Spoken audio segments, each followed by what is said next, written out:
जय श्री राम। देश तो अभी तक सुरक्षित हाथों में था, अब राज्य भी सुरक्षित हाथों में पहुंच गए हैं। इसके लिए आपका बहुत बहुत धन्यवाद।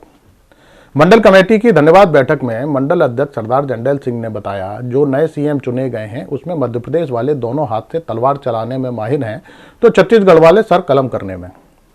तीनों संघ से दीक्षित हैं, तो गालियां देने में यह दक्षता नजर आती है। सरदार जंडेल सिंह जब नए मुख्यमंत्रियों की खूबियां गिना रहे थे तो कल्लू कसाई सबसे खुश नजर आ रहा था। वह सर कलम करने में भी दक्ष और तलवार चलाने में भी। गालियां मां कसम क्या देता है।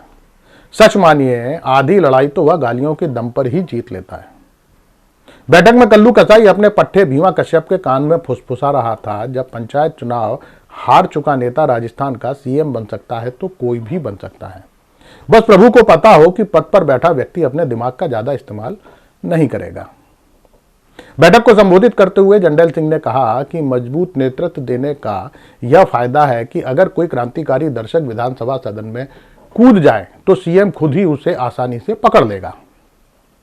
इसके लिए राज्य सरकार साहेब का एक वादा पूरा करने में सफल होगी और सुरक्षा के लिए नए कर्मचारियों की भर्ती की जरूरत ही नहीं पड़ेगी। मुख्यमंत्रियों ने जिस तरह पदभार ग्रहण करते ही संघ का एजेंडा लागू करना शुरू किया है, उसे देखकर लगता है कि देश हिंदू राष्ट्र की चौखट पर पहुंच चुका है। बैठक में संसद हमले की 22वीं वर्षगांठ के अवसर पर हुए हमले को लेकर भी चिंता जाहिर की गई। लच्छो सेठ का विचार था कि मामला काफी गंभीर है। अगर इसे आतंकी हमला करार दिया जाता है तो मामला सुरक्षा से जुड़ जाएगा और जिम्मेदारी हमारे गृह मंत्री पर आएगी, जो हमले के वक्त शपथ ग्रहण समारोह में व्यस्त थे। जब बात गृह मंत्री की होगी तो फिर दिल्ली दंगों की असफलता की बात भी होगी और जेएनयू हमले की भी, मणिपुर की भी और लाल किले पर तिरंगे के अपमान की भी। सारे मामले कानून व्यवस्था से जुड़े हैं और किसी भी घटना के लिए हमारे गृह मंत्री जिम्मेदार नहीं है। फिर लोग कहने लगेंगे हमारे गृह मंत्री की रुचि कानून व्यवस्था दुरुस्त करने से अधिक पार्टी के पुराने नेताओं को ठिकाने लगाने और हिंदू राष्ट्र की स्थापना में रहती है। बेहतर उनके लिए एक साजिश मंत्रालय भी बना दिया जाए। फिर पुराने लोह पुरुष की बात भी होगी जिनके कार्यकाल में पहला हमला हुआ था। अब अगर यह कहा जाए कि हमला करने वाले भटके हुए युवक हैं जो बेरोजगारी के कारण नाराज थे, तो सवाल सीधा साहेब पर खड़े हो जाएंगे। फिर लोग कहेंगे कि जो आदमी आज गारंटी दे रहा है उसकी पुरानी गारंटी का क्या हुआ।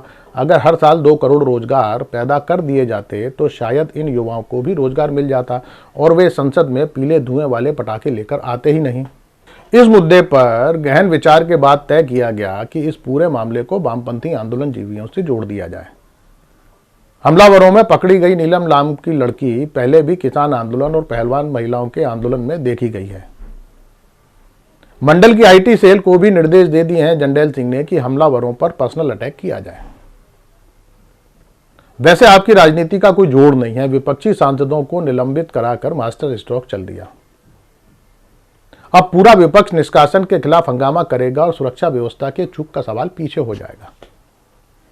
प्रभु, ये विरोधी भी आपके विरोध का कोई ना कोई रास्ता निकाल ही लेते हैं। उस दिन शाह साहब का टीवी पर बयान सुना कि आपने अभी तक जो भी किया है वह देश के गरीबों के लिए किया है। अगले दिन घसीटा मल की चाय की दुकान पर पत्रकार लंगड़ लोगों को खबर पढ़कर सुना रहा था कि देश के 74% लोगों को पौष्टिक आहार नहीं मिलता।